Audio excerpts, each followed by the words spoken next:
My name is Zazimbi, but I am known publicly as Xem VanAdams. And I started off 11 years ago recording videos from my North Hollywood, California apartment discussing issues related to race, class, gender, sexuality, love, and relationships. I amassed an audience of young followers who oftentimes felt ignored, felt voiceless, felt ostracized, and disenfranchised in America. I used my platform to inspire individuals to be who they are authentically, to stand in their truth, to love themselves. And after a good run, I would say, I took a break to focus back on my own stability. And I, over the past year and a half, have tried to step back onto my platform to comment about different things happening in pop culture and in the world around us. I have decided that this summer I am going to step back full-time, consistently, chasing my dreams, following my passions, and sharing my voice with the world. This is what I'd like to call or consider episode number 1.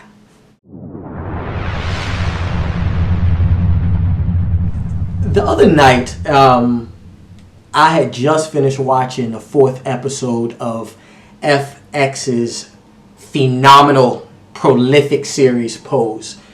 The show had just gone off, and throughout the series, this is the episode where we bid farewell to Miss Candy. And I had been having conversations through text, during the commercial breaks with some of my other friends who also are major fans of the show. And, we were exchanging ideas, just praising the storytelling and the performances, especially from Angelica Ross. I'm so impressed by how the creators and writers of this series take real life stories of Venus Extravaganza and Octavia St. Laurent and Tracy Africa and translate that into the storylines that are being portrayed by these talented trans actresses. It is just, so for me, receiving that night a text from one of my male friends that critiqued a certain aspect of the show, it alienated me a bit. I wasn't angry, but slightly just annoyed and offended, because for me, the fact that this type of raw story, that this narrative is being placed at the forefront of media right now,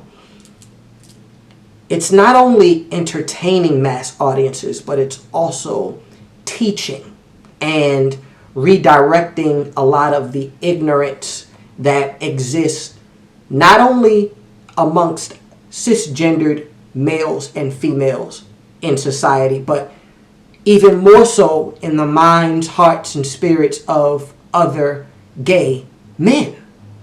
I've been attending balls now for 17 years.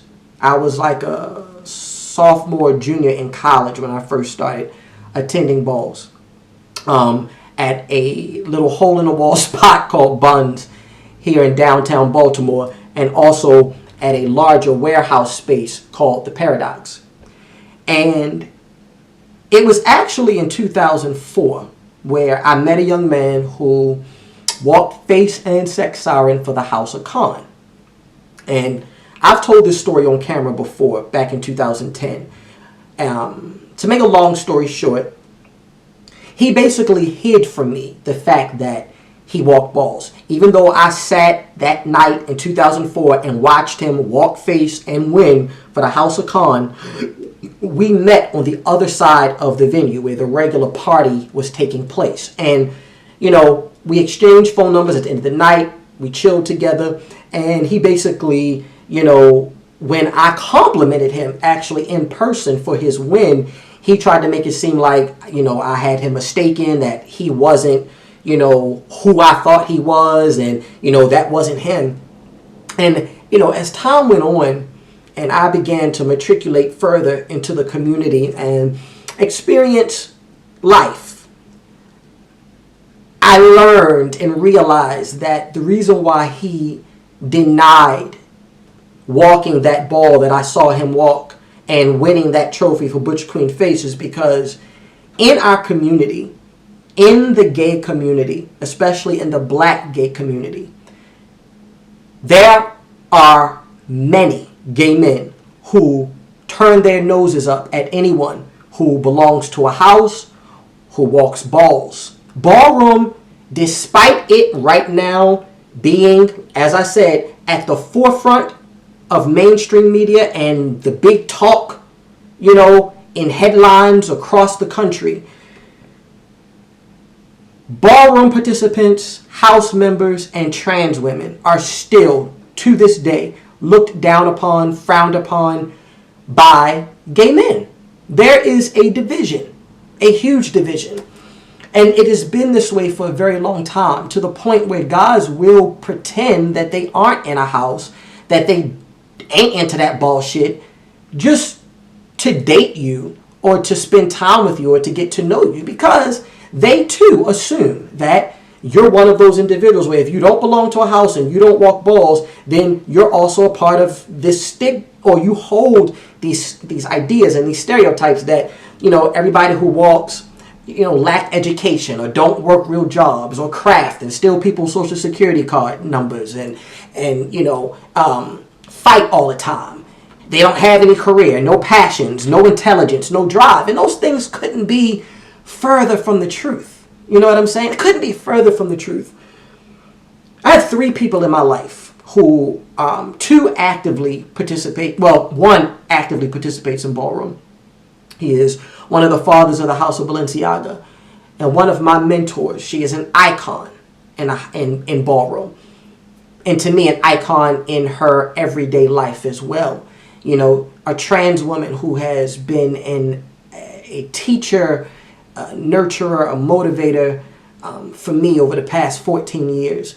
And much of what I know about the trans experience and the struggles of trans women and the challenges they face day to day, I learned through my one-on-one time spent with her. So a lot of what I'm seeing portrayed on Pose now is a stem of the lessons I've already learned, And I think that's why it's so important to me and why the show means so much to me.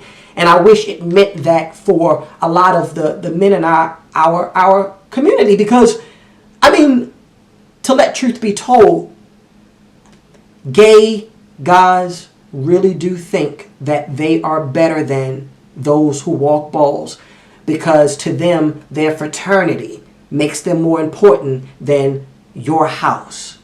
Or me going to a rooftop event on a Saturday night or a club on a Saturday night with a drink in my hand and shaking my ass to whatever top 40 song is being played, that's classier and more upscale and more poised than those of you who are in DC or New York or LA or Chicago or North Carolina for a ball, walking a category. Never mind the fact that so many of the men who you all follow on Instagram and Twitter and Snapchat, who you all are liking their photos and pictures and videos and paying every month to watch them do A, B, and C, don't even realize, these individuals, if not currently walking sex siren, pretty boy, realness, body, once upon a time did. Not everybody who walks a ball vogues. And that's what you ought to understand. You don't have to be effeminate or flamboyant to be in a house or to walk a ball. You know what I mean? And for those who are effeminate and flamboyant, who vogue, these men are just as beautiful, just as worthy, just as important and valued. And I just get so sick and tired of the fact that here we are in 2019, where gay men, especially gay men of color, are more visible on television and screen than ever before. Yet and still, there are so many stereotypes and stigmas that not just exist in the world around us, but that we uphold within the confines of our own community. Don't be fooled. Most often, unless a trans woman looks like Amaya Scott or Janet Mock or India Moore, a lot of gay men don't want anything to do with our trans sisters. Nothing. If she isn't passable and fabulous, they want nothing to do. Which is why I am so proud of what Pose is doing in telling the stories of your Candy Ferocities, or your Blanca Evangelistas, because these stories humanize trans women as being more than just escorts, as being more than just your performers or trannies, and it's important. The show is so important. So for me, when I receive criticisms about it, it does hit a certain piece of my spirit, because we've never had anything like this before, ever. We've never had a show or a series that puts our matriarchs at the forefront of our community, even though it's trans women of color who have been doing the work on ground level for years. But even within our community, they don't get the respect. And prior to now, and even still now, if you are a part of Ballroom and you belong to a house, there's a whole slew of gay men who look down upon those individuals. Never mind what they may be saying now. I'm hoping that Pose truly is changing minds. I hope that the stories that are being told weekly are having that level of influence and are inspiring individuals to look beyond their own negative judgments and prejudices and criticisms. Truly. Truly.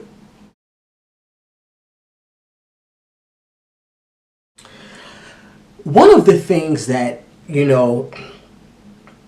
I truly want to do, I truly want to get back to, is chasing my artistic passions and my creative dreams. My creative dreams and my artistic passions.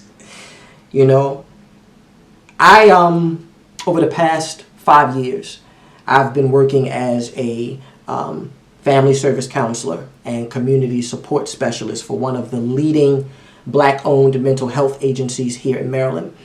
My job is to basically go in the homes. I work with a lot of inner city youth in Baltimore and Baltimore County who suffer from various maladaptive behaviors, emotional disorders, and mental health issues.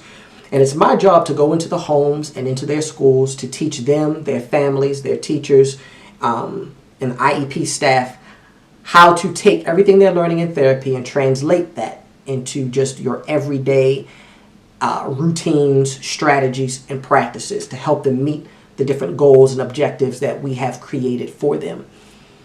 I love my job. I love my kids. To me, even though there are days where I am extremely stressed and I'm putting out fires everywhere, but my work is meaningful. And I know that every single day, I can lay my head down knowing that I am changing lives.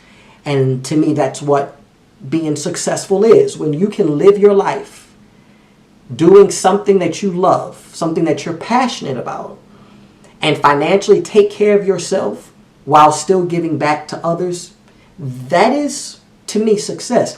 But I would be lying to myself and lying to the world if I said I could die tomorrow and feel like I have accomplished everything that I was put on this earth to do. I don't know how clear I was years ago, but when I was doing YouTube videos weekly and blogging daily, I was financially struggling more than I had ever struggled in my lifetime. I was really financially struggling, and my credit took a dump, and it was tough. And it got to a point after I had kept pitching my you know, scripted and non-scripted shows to different networks and production companies and constantly being rejected, mostly because I've never had an agent or a PR rep or a manager. So a lot of my material was always unsolicited. You know, I was never, or is it solicited? Basically, you know, when you pitch stories, when you're trying to sell an idea, you know, you need to have representation, and I've never had that. So the journey for me was always tougher, you know. And so I went back to my professional career and reestablishing myself financially, but now I'm at a point where I want to tell stories again, and I want to be, you know, at the not the center. I want to be a part of just what's going on, because now we are seeing a greater representation of our community on screen, and some of the types of characters that I've been wanting to see, we now see. Ben Watson, who played Tariq on LA Complex, he's now on a Netflix show called Designated Survivor, where he plays like the social media specialist for the president. His character is HIV positive. You have the character, I think his real name is Duran. He plays Lionel on Dear White People. He's quirky, you know, into video games and anime, like that type of gay character that we rarely see on mainstream television. Love it. Jamal Lyon, played by the incomparable Jussie Smollett, you know, someone who's headstrong and a believer and creative and talented and has relationship with both his parents. You know, to me, for me, he has been one of the only characters gay on television I've ever truly been able to identify with. And, you know, seeing him weekly, seeing Amaya Scott as Cotton on Star and Miss Lawrence, even Anthony Mackie, you know, playing alongside his best friend character in the, what's the name of that show? Black Mirror, the Striking Vipers episode, where they, you know, were able to intimately engage with one another through animated characters. Like, we are seeing ourselves on screen in ways that we haven't before. And I just kind of want to take all those characters who are sprinkled about and give us our own weekly show, because I have spent time now, like, going through YouTube to see, like, you know, who's out there now. Because back when I started 11 years ago, it was like only a small group of us. Now there are so many different LGBT personalities who aren't just recording videos, but they're also creating shows, scripted and non-scripted shows, independent work on YouTube. So the audience is there. The audience is there, you know. Lena Waithe, who I'm sure she doesn't remember, she and I used to talk to each other on YouTube in our inboxes back when I lived in LA and I started this whole blogging thing.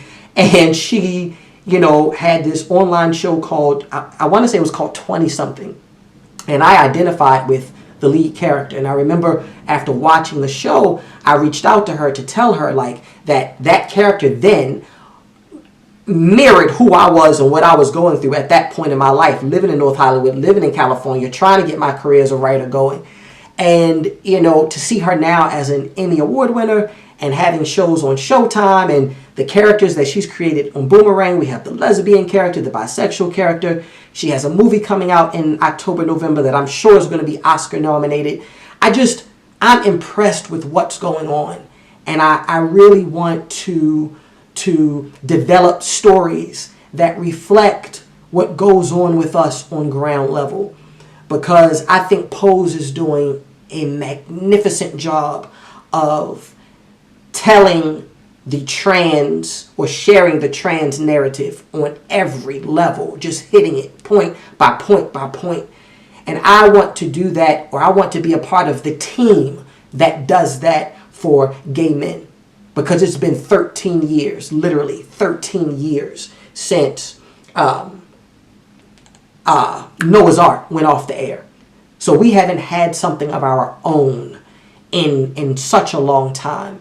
And whereas we are inserted in various programming, I am thirsty for something that we can watch weekly on an HBO or Showtime that picks up in contemporary times, but that is a reflection of our contemporary struggles, challenges, and triumphs. And I have an idea. I have the idea. I just now need the representation so that I can pitch the story to get it developed and in production. That is still one of my goals and one of my dreams that I don't want to let up on. I am so grateful and so blessed to have a family that loves and supports me, and that I have so many, I don't want to say fans, but supporters who have never forgotten about me after a decade.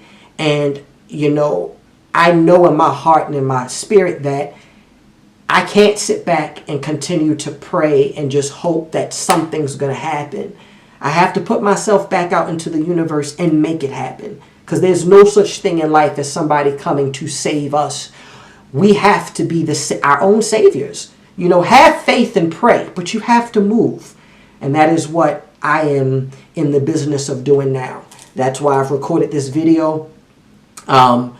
This is the beginning of me, balancing my professional life with now my artistic dreams. And I'm going to be on television, and I'm going to have characters on television that look like myself, my friends, my family. I'm going to tell the stories I've been wanting to tell and pitching for years. And so this is the beginning of that. And I really need your support, and I need you to embrace what I'm doing and to stand beside me in doing so. I am Xem VanAdams, conquering the world, one word at a time.